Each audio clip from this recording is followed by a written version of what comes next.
श्री स्वामी समर्थ. आज स्वामी माऊली म्हणतात, बाळा, आज मी तुला आशीर्वाद देण्यासाठी नाही तर तुला तुझी ओळख करून देण्यासाठी आलो आहे. तू रोज माझ्यासमोर हात जोडतोस, पण एकदा तरी स्वतःच्या मनासमोर उभा राहिलास का? तुझ्या डोळ्यात जी स्वप्न अजून जिवंत आहेत त्यांना तूच सर्वात जास्त घाबरतो आहेस. लक्षात ठेव, माणसाला हरवणारा शत्रू बाहेर नसतो, तो त्याच्या मनातच जन्म घेतो. आज मी तुझ्याकडून फुलांची अपेक्षा घेऊन आलो नाही, ना नारळ, ना हार, ना मोठी पूजा. आज मला फक्त तुझं मन हवं आहे, कारण अनेक दिवस झाले तू माझ्यासमोर उभा राहतोस, पण मन तुझं मात्र कुठेतरी दुसरीकडे भटकत असतं. ओठांवर माझं नाव असतं, पण विचारांमध्ये काळजीचा पसारा असतो. मी तुला दोष देत नाही, कारण मला माहीत आहे तुझ्या आयुष्यात अनेक असे प्रश्न आहेत ज्यांची उत्तरं तुला अजूनही सापडलेली नाहीत. पण बाळा, प्रत्येक प्रश्नांचं उत्तर शब्दामध्ये मिळत नाही. काही उत्तरं वेळ देतो, तर काही अनुभव देतात, आणि काही उत्तर शांतता देतात. आज स्वतःचा विचार, शेवटचं कधी तू मनापासून हसलास?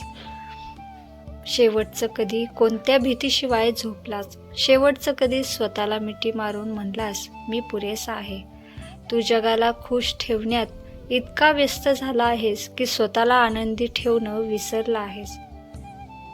लक्षात ठेव, ज्याच्या मनात सतत स्वतःबद्दल तक्रार असते त्याला बाहेरचं सुख कधीच पुरेसं वाटत नाही.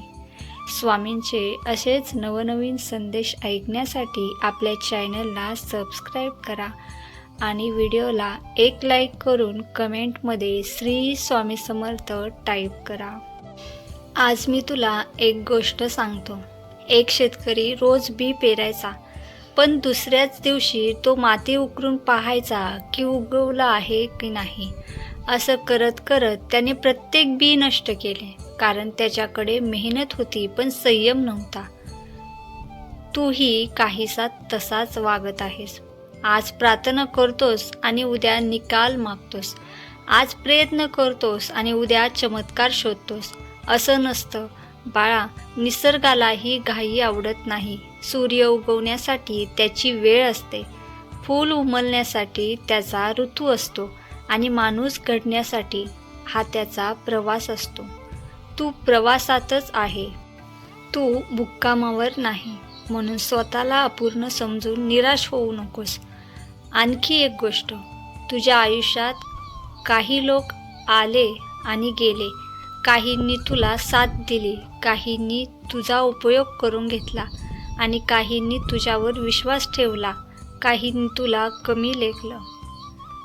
पण आज त्यांच्याबद्दल विचार करणं तू बंद कर, कारण जो माणूस सतत मागे वळून चालतो तो पुढचा रस्ता कधीच पाहू शकत नाही. तू नवीन दार उघडायचा प्रयत्न करत आहेस, पण हातात अजूनही जुन्या कुलपाची चावी घट्ट पकडून बसला आहेस. ती सोड. काही आठवणी जपण्यासाठी असतात, काही विसरण्यासाठी असतात. हे ओळखायला शिक. तुला माहीत आहे का, जगात सर्वात कठीण काम कोणतं आहे? स्वतःशी प्रामाणिक राहणं. लोकांसमोर चांगलं दिसणं सोपं आहे, पण स्वतःच्या आरशासमोर उभं राहणं कठीण आहे. आज रात्री आरशात पाहताना चेहरा पाहू नकोस, मन पहा. तिथे जर मत्सर दिसला तर प्रेम पेर. तिथे जर राग दिसला तर क्षमा ठेव. जर तिथे भीती दिसली तर तिथे विश्वास जागव. भिवू नकोस, मी तुझ्या पाठीशी आहे. श्री स्वामी समर्थ.